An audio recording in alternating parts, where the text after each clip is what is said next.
In this video, I'm going to be going through the excerpt number 3 from the South Carolina 9-10 All-State Bass Audition. This third excerpt is another one from the Britten Young Person's Guide. This is from the Fugue, which is at the end of the piece, and everybody gets these really fun and challenging parts. You'd go ahead and play it and then talk through a couple of the little pitfalls.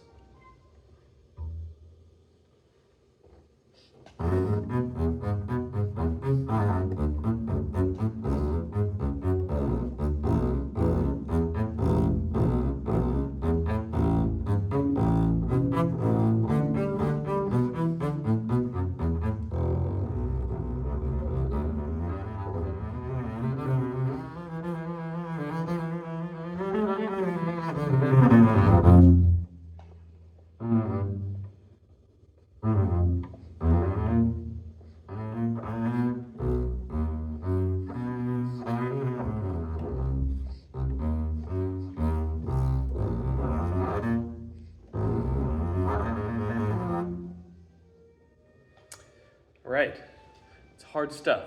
You'll probably find some better recordings on the internet. So some of the big issues, there's just some awkward fingerings for some of these passages.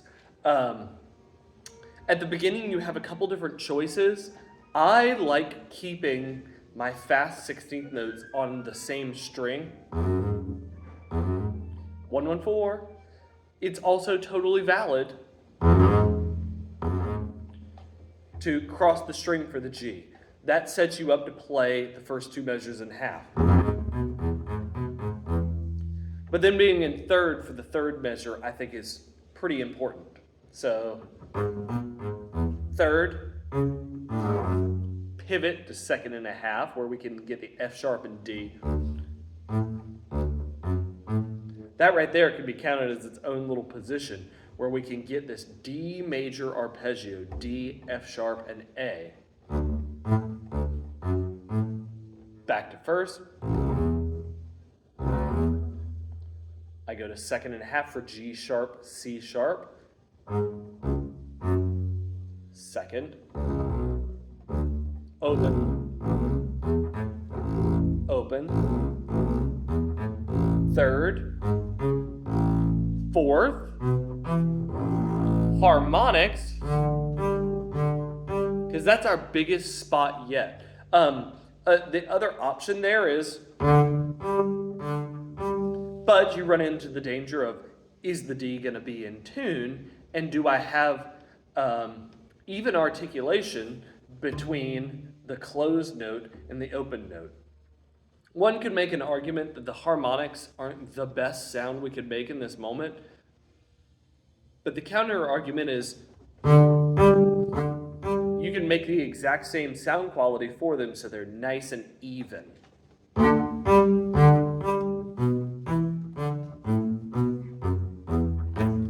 Big change here. So we had this passage. Super soft. I play this passage in half position until I cannot, because I have to play the F natural on the E string. But if I try and transition back to first position, maybe it works. Maybe it makes me fumble a little bit. So for me, staying in the same position adds some security.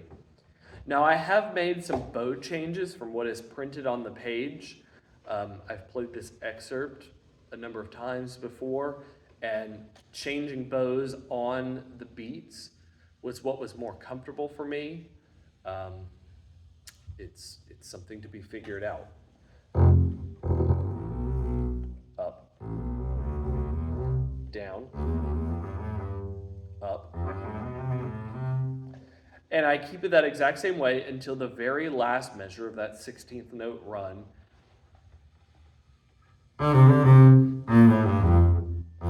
So that it will end on a down bow.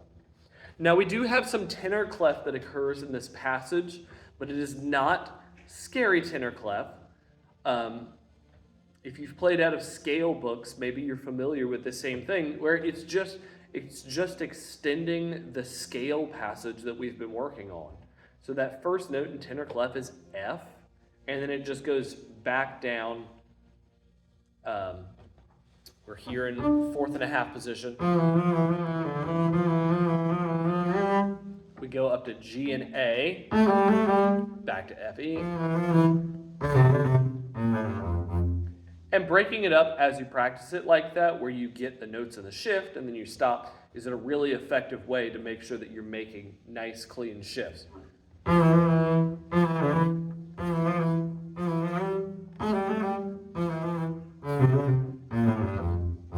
And hopefully you notice I'm not worried about my bowing in this either. Detaching left and right hand for some of these tricky things. Okay, from J to the end, we've obviously got some counting and some soft dynamics. 1, ba-ga-da, 2, 1, 2.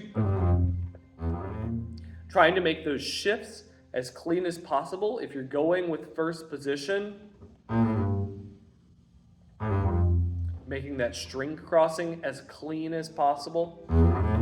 I do first position for that one where I'm going up. I have a much easier time making nice string crossings on a down bow going to a higher string. I have a hard time up bow going downward motion into the D string cleanly. So I personally gravitate towards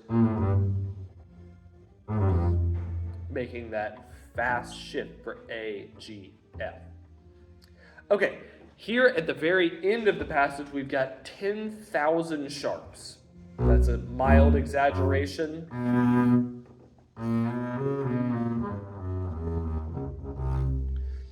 So a lot of pivoting. Again, I'm going to have a copy of my bow or my fingerings along with this video for you to follow.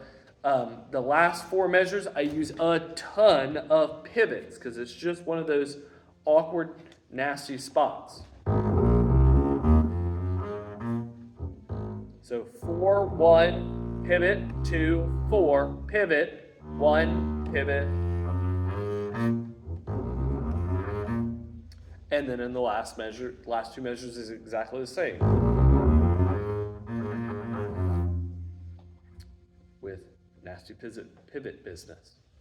Hopefully this is helpful. These are hard excerpts, so a lot of time and energy is going to need to be put into them. Good luck.